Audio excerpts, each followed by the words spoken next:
Gonna win, long as you're happy, you're always gonna grin. You get out what you put in.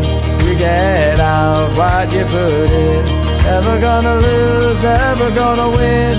Long as you're happy, you're always gonna grin. You get out what you put in. You get out what you put in. You get out what you put in. Jeri's in the house. Jeri's in the house. Oh my goodness. Jeri Williams, how the devil are you? I'm good. I was just doing a little dance to the little intro song. I was like, do do do do do. You get out what you put in, Jeri. That is it. You do. You know, you reap what you sow. Yeah, for sure. You certainly do. You certainly do. Jeri Williams. I think pretty much everybody knows you, but just in case there's somebody watching that hasn't a clue who Jeri Williams is, come on, spill the beans. Gosh, yeah, I like to keep a bit of a low profile on social media, so people probably don't know who I am. So I founded Smooth Accounting, which is an accountancy practice in the UK and now in the UAE as well. And I run the Accountants Wealth Academy, got my hoodie on always. And that is a membership group for accountants and bookkeepers with their own practices who want to scale and grow and want some support with their journey. Perfect. When did you set up Smooth? Gosh, so I set up what was Jeri Williams & Co. in April 2016, and then we rebranded to Smooth Accounting. I think it was October 2018. Wow, I can remember that. I can remember that rebrand going through and talking about it on LinkedIn. Wow. Yeah. Wow, I've been a fan all that time. That's amazing. I love that. Amazing. I love the loyalty. but you know, you like you said, you don't hide your bushel. What's the saying? You don't hide under a bushel, do you? You know. I like to keep a low profile on social media. No, I don't really. Absolutely. But the thing is, by doing that, just check. Are you getting business from what you do on social media? Yes, lots of business. And it's changed over the years. You know, in the early days, it was Facebook, got loads from that, then sort of pivoted a bit to LinkedIn, YouTube, SEO, you know, all of that kind of stuff. But yes, get lots of business and in different ways. You know, my personal brand now brings me in a lot of work and a lot of business that I never would have thought would have been a thing, you know, like years ago. So that's been a good use of social media as well. Yeah, that's next level, isn't it? When you talk about personal brand, I want to talk about your Accountants Wealth Academy, but let's talk about personal brand at the moment, because how has that developed and what are you getting from it? How is that helping you? It's actually crazy. Like, it blows my mind, genuinely. I, you know, started on social media and posting every day because I wanted to get more customers for Smooth Accounting. That was always my intention, and that's why I did it. And I never thought, never in a million years, I was saying to my husband the other day, like, who would have thought that just by doing that and getting so many followers online, it would then open up so many other doors. And now the Accountants Wealth Academy is a thing and doing really, really well. I'm personally working with massive, huge, multinational, you know, billion-pound firms that I never would have thought would want to work with me or endorse me. They're now sponsoring, and I do consultancy work for some, and, you know, just all of these things that, yeah, just blows my mind. Genuinely just blows my mind. But that's just because my intention was to grow my accounting firm. Yeah, and so a happy accident, if you like. Absolutely. Okay, there's somebody watching this right now, all right, or listening on the podcast, and they've just set up, and they're sort of like looking at social media and it's too complicated, I don't want to do it, or I don't want to put myself out there. What advice have you got for them starting out on their journey today, Jeri? So my advice would be, and I say this all the time, I sound like a broken record, but marketing needs to be your main priority. You know, customers don't just fall into your lap. They don't usually just fall into your lap. So I think it applies to all industries and all roles. But, you know, even with you doing this podcast, you know, get eyes on yourself. It's really, really important. And I think accountants especially can overlook how important marketing is because it's not natural a lot of the time. I have a download 100 ways to market your accounting firm that you can get. If you go onto my LinkedIn profile, there's a link to it in my featured section. And I wrote that genuinely because so many accountants are like, well, I don't know where to start. Like, I don't know what to do. And I'm like, and they're like, how do I get customers? And I always say, like, what are you doing? What have you done today to market your business? Name me 5 things you've done today, because I could do that. If anyone asked me, I could absolutely do that. And I still do it now. And when I spoke at Accountex a couple of weeks ago, and I did my speech, I said, I made a point of saying, like, what have you all done today? Because I can name, I've done 3 things just from social media purely about Accountex. So I'm not taking my eye off the ball, despite having way more followers now and much more presence. I still take it seriously every single day. The marketing needs to be key. Yeah, and the proof of the pudding there is if you watch a big football match on TV, companies like Ford and McDonald's are advertising. You're sort of like, hang on, we know about cars, we know about burgers, but they're still doing it every single day. And so we shouldn't stop. Okay, so you set up this little practice in your garage, I believe. I did, yeah. Yeah, because I'm sure I've seen photos of like the basic desk and how basic it all was when you started. Grew your business, you've taken on some staff, you've grown. So why did you want to set up a membership site then? It all happened because I started doing one-to-one coaching. So I kept getting asked a few years ago if I would coach people, accountants, do you do one-to-one coaching? And I said, no, I do not do that. I am not a coach. And genuinely got asked quite a few times. And in the end, I said to a couple of the people that asked me, like, okay, fine, let's just do it. We'll keep it very casual. I'll do some one-to-one coaching. And that grew and grew. In the end, I had about 15 people I was doing one-to-one coaching every month. And I realized that this is just not, this is again goes against everything I believe in. I'm selling my time for money and I am only one person, right? So every time I'm doing another hour call, another hour one-to-one coaching session, like, it's very draining. So I decided to set up the academy so I could help hundreds of people and it take the same amount of time, but I could reach a lot more people at a lower price point. Yeah, no, absolutely perfect. And so have you got any success stories from your early days of coaching then that you're happy to share? You know what? Just so many. My one-to-one coaching guys, especially, their turnover and profit results speak for themselves and what they achieved. And it's all them, yes, okay, that I was coaching them and guiding them, but genuinely people have to have it in them. Even people that reach out for coaching or decide to join the Accountants Wealth Academy, like, they are putting in the effort. They are making that step because they want help and they want to do better. One of our Accountants Wealth Academy members, she was employed full-time, doing her accountancy practice on the side, and because of the Accountants Wealth Academy, and she says this herself, like, she was able to quit her job and now she's just got her full-time practice, and it gave her all the tools she needed, all the confidence, everything. And like, that's such an incredible success story, that she's now doing her passion and she's earning enough money and doing really well. And there's just so many success stories, but that one particularly I think stands out. Yeah, no, it's nice because you sort of like, when you've got a job that's secure and you've got income coming in, it's really difficult to say goodbye and then concentrate on this new baby that you don't know what it's going to do. Yeah. But you and I both know that as soon as you get rid of that job, you can put 100% into that and then it will work because you're going to make it work. And I think that's the biggest step. Okay. So the Accountants Wealth Academy, it's a membership site. People come in and we do all amazing things. There's lots of different ways for accountants to get help, isn't there? Because there's quite a few. There's quite a few of people like you. Well, I do a little bit myself, but nothing as grandiose as what you and the others do. But it obviously shows there's a market for it, Jeri.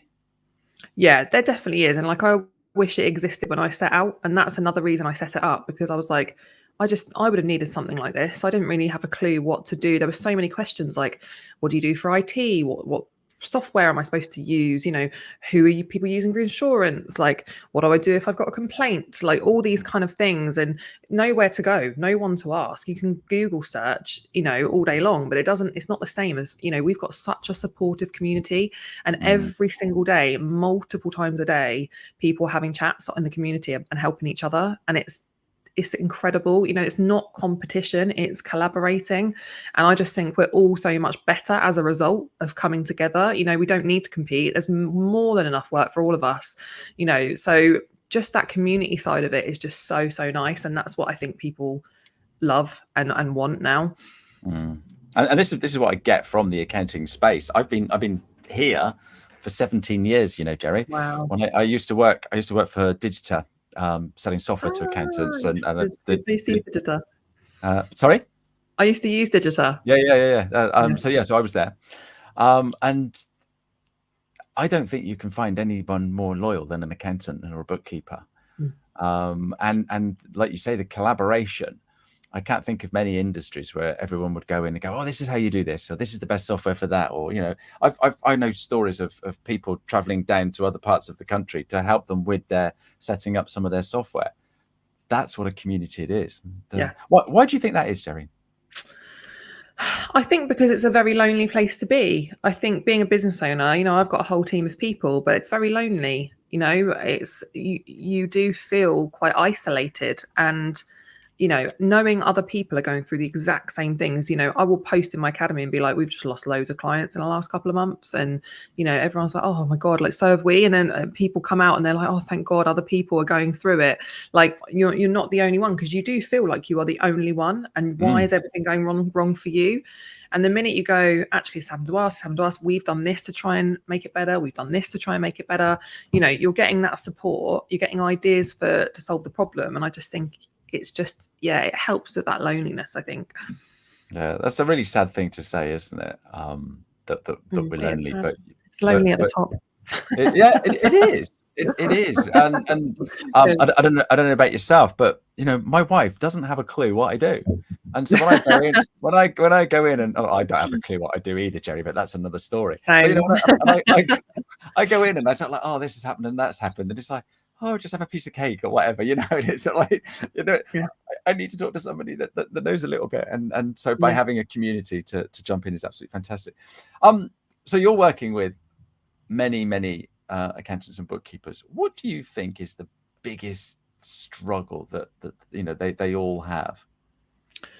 I mean, that we have a lot of struggles, but I think probably at the moment, I would say it's quite topical, would be kind of this whole cost of living crisis versus pricing. And what do? You know, you're not charging enough, therefore you're too stressed and you're on the hamster wheel and you can't see a way out of it. And customers don't want to pay anymore because there's a cost of living crisis, but your staff want to be paid more. So you're just getting squeezed from every side. And I think that is really tough on a lot of practice owners at the moment. So, but you and I know that if you put the prices up, you're not going to get that stress. So what are your top tips for increasing prices, Jeri? Increasing prices is really difficult, especially at the moment, because customers don't want to pay anymore, you know, so it is really hard. I think you have to take it back a step and you have to actually go fundamentally, what are we doing here? Who are our target market? What service are we providing? And how are we adding value to our clients? Are we genuinely adding value? What more could we be doing? So take it back to what you're delivering to your customers and how you can make that better. You know, a repricing conversation shouldn't really come out the blue, and it shouldn't be something that clients just sort of go, oh, you should put my price up for the sake of it almost. You know, it should be something where they go, we've got an incredible relationship with our accountant. We totally understand you need to put your prices up and we're happy to pay it. And that's where you want your customers to be. So it's how you get them there. You know, if you're only speaking to them once a year and you phone them up or you email them and say your price has gone up, you're going to get backlash, you know, so you just need to get to the like underneath bit, which is how they feel about the service they're receiving. And then repricing is a lot easier. Yeah, that makes an awful lot of sense, because we're moving away from once a year. I was going to say touching our clients, but you know what I mean. Yeah. What do you think is the average time that people are talking to their clients? I think it depends. It depends kind of what model you operate. So, you know, we talk a lot in the academy about getting your messaging right, getting your values right. And are you a kind of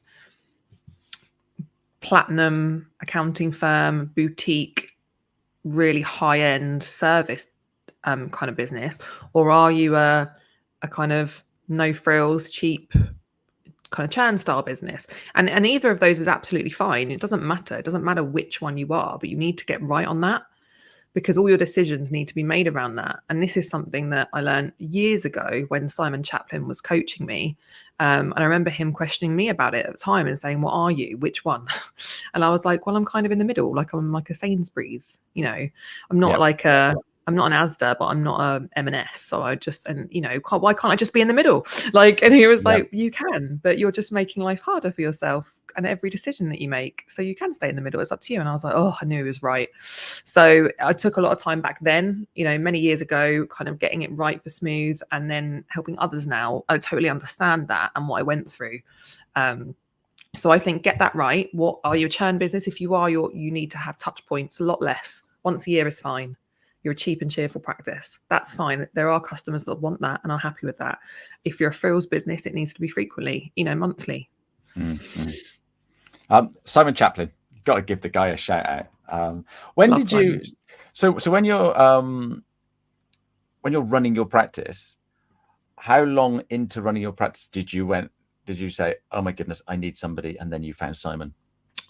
I think I was about, oh gosh, when did COVID happen? 2020. 2020. So maybe 2019. So about 3 years in. Mm-hmm. So about 3 years in, I started coaching with Simon and did it for about a year. And that was great. That was what I needed, you know, and it came to an end. And I didn't need help I was making good money and I was inundated with client inquiries. You know, my marketing was great. I was always good at those things. It wasn't that. It was the rest of the things, you know, managing a team, structure, processes, you know, all of these things, employee issues, like all that kind of stuff that Simon helped me bring in. Fully flexible working, which is something that I really wanted to do. And he was already doing it. So he helped me with that. So yeah, all those kind of things. It's about 3 years in. Yeah. Okay. And this is, and are you finding that's your typical member of your accountants? No, I think they're earlier. I think they're earlier. I mean, some of our Accountants Wealth Academy members have been going many, many years and they join, and it's really open to anyone. It doesn't matter how long you've been going, but I'm finding a lot of them are either just about to start their practice or they've just started their practice and they're like, what on earth am I doing? And then they join. You know, it's a low price point for a lot of value. They get so much from it that, you know, it's pretty much everything you would need to run your practice, to grow it, scale it, you know. So I think they're reaching out sooner. Yeah, and that makes a lot of sense. There's a lot more education. We're more aware of these sorts of things as well, aren't we? Yeah. Yeah. No, super duper. Do you do live events and stuff like that? Yeah, so we have live webinars weekly or fortnightly. Every month I do a live session with my whole academy. They can join if they want to, and it's basically a Q&A. Ask me anything you want, coaching wise. We all come together on that. That's really good because, again, other people help each other too on those. But it's really an opportunity for them to get coaching from me. You know, for people that want my coaching and my help, that's their chance to rock up and ask me face to face. And then other experts, software companies, you know, professionals all deliver. Like today at 2:00, we've got one from a company called Examfly. They basically are doing a session about how to help your Gen Z staff with qualifying and learning and doing their exams. So it's to help us as employers be better for our staff in a kind of new age, if you like. So that webinar's a live one, and that'll be great this afternoon. So there's ones like that basically all the time. No, absolutely fantastic. And so you talked about when you start taking on staff, and that's you know, when I talk to accountants, that's where all the problems start, is when they go, it's not just me anymore. And they've got to do this, and then it's sort of like, oh, how do you do that? I'll just go and do it, and then it's wrong, and goodness knows what. What are your top tips for managing a team and you know, keeping harmony? Do you know what? I'll be honest, like I'm not great at it. So I'm really not great at it. I'm just not. That's not where my skills lie at all with managing people, and fair play to anyone that does it for a living, because it is difficult. Everybody's got their own agenda. When you have staff, their priority is not your business in the same way that your priority is your business. It's not theirs, and it shouldn't be theirs. That's the right thing. It shouldn't be. I was an employee for most of my adult life before I had a company, so I know what it's like to be employed. But as an employer, it's very hard, that difference between, but I work this hard and this much, and this is my be all and end all, and then you've got staff members just kind of working, not saying they don't work hard and stuff, they do work hard, but it's not the same. It's not even a patch on what you do, and it's very hard to get for you to accept that. So I have someone else that runs a team now and has done for the last couple of years. So I'm not involved in any of that stuff now, kind of, feedback, reviews, HR. I don't do any of that. I don't have any discussions with any of my team, apart from my manager that kind of runs it all. So yeah, I kind of pass the baton on to someone else. Yeah, that is brilliant. But what if I'm just about to take on my first member? Just sort of like I've got to that point. I'm doing everything, and it's sort of like I've got a VA that just does that little bit, but now I want someone who's qualified, part qualified, or something. What's the top tip, Jeri? Oh gosh. I think being really honest at kind of interview stage is so important. If people interview for Smooth now, we're very honest, it's very busy, it's a very high pressure role. Like, don't come and work for Smooth if you don't want to be, we have peaks and troughs. Sometimes it's super busy, you are going to be working overtime. Other times we're quiet and you are going to have more time to do what you want. Like, if that's not the kind of business that you want to work for, like, don't take the job. And it sounds a bit brutal, but you do have to be super honest, because you don't want someone taking a job and then it's not what they thought it would be. So you kind of need to be warts and all with the prospecting and the interviewing and the recruiting stage, so that when that person comes and joins you, it is exactly what they expect. And obviously you want to make it as great as you can for your staff. I'm not saying that, but the business is ultimately what the business is. And if you're a fast growth business, it comes with high pressure. It just does. If that's not what they want, go join a static firm that's not growing, that's just ticking along at the same level, and you'll do the same jobs and the same work week in, week out. And that would be better suited to you. So it's just, I think, be super honest. So I like that. So if we come and work for Smooth, it's not going to be smooth sailing. No, it's going to be crazy. It's going to be fun and challenging, and that's it. Fun and challenging, for sure. Yeah. And I think that's what we see from what you get up to on social media, and understanding all of that. You also said about systems, getting systems in place. So could I run, if I was an accountant, obviously, could I run an accountancy practice and have lots of clients? But if I've got all the systems in place and maybe outsource or offshore, is that another way of actually not having to have the headache of, managing a team? Yeah, for sure. I think that's an option. And there are a lot of firms doing that. Depends how you want to do it and where you want people to be that are doing work for you. But yeah, absolutely. I think offshoring is becoming more and more a thing now. With the introduction of AI, systems are going to play a massive part in what we do. So yeah, it's definitely possible. Yeah, and so in your academy, do you reckon a lot of people or some actually using those sorts of facilities? I don't think many are using, like, offshoring, for example. I don't think many are in the academy. I don't know 100%, but I don't think so. It's not something that's discussed very often. Interesting. Right. Okay. So I'm just about to start my business. I've been watching you. I'm going to come and join you. What sort of systems do I need to invest in first and foremost in my accountancy practice? Systems come obviously in all shapes and sizes, and it really depends. It depends who your clients are going to be, what type of work you're going to be doing, how many clients you have, what your budget is. There's a whole big plethora of depends before that can really be answered. I think there's no one size fits all with software and systems. And it may be that you'll find, just to start off on Excel, get yourself going, you don't need to invest in loads of software straight away. I always say software doesn't make you better. It doesn't make your processes better. Your processes need to be good. and then get software to make it more efficient and streamlined and save you time. But they don't fix a rubbish process, you know. Yeah, so you almost need to be able to map out a process, even on paper, make sure it's right and exactly how you want it, and then use software. Yeah, if you're a rubbish driver, buying a BMW isn't going to make you any better than if you were driving an old banger, does it? No, exactly. Okay, right. So I want a quick, brief overview of what I'm going to get when I come and join the Accountants Wealth Academy, please, Jeri. Okay, so you get monthly coaching sessions with me, group sessions. So you join up, ask me whatever you want, expert webinars every single month on different topics from everything you could possibly think of. And there's also a webinar vault with about 80 webinars already in there recorded that you can access. Like Netflix. Yeah, exactly like Netflix. Yeah. We get discounts with some main suppliers in the industry. Some people have found that they've paid for their academy membership just simply by using the discounts that we have. They're exclusive discounts. You get access to our private community on Facebook where everybody's helping each other every day. It's absolutely incredible. There are software demos. You get official verifiable CPD. So when you watch the live webinars, you get a certificate that's official, so you can use that.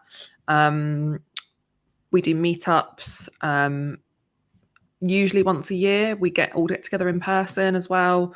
There's just loads. There's absolutely loads. We're sponsored by quite a few people. So there's like free IT audit you can get, SEO audit, just free, just to help you out kind of thing. So yeah, there's just tons and tons in there. Brilliant. I didn't think it would be anything sort of like half cocked or anything. I knew it would be full and value. Jeri, that is absolutely amazing. We can get hold of all of those informations in the show notes if you're listening to the podcast. Just one thing I want to say is, because we are now sponsored by Xero, we have 20% off for 6 months if people join. So it's £149 plus VAT a month, but you can get 20% off for 6 months if you join before the end of May. Brilliant. Can't say fairer than that. I've got one more question for you, Jeri, before we go. But before I do that, I'm just going to quickly give a shout out to my guest next week. I've got Martin Bissett. I can't find his paper. There he is. So he's coming in and he's going to be chatting to me next week. So looking forward to that. So my last question to you, Jeri. When you were at school, primary school, what did you want to be when you grew up? Originally, when I was small, I wanted to be a vet.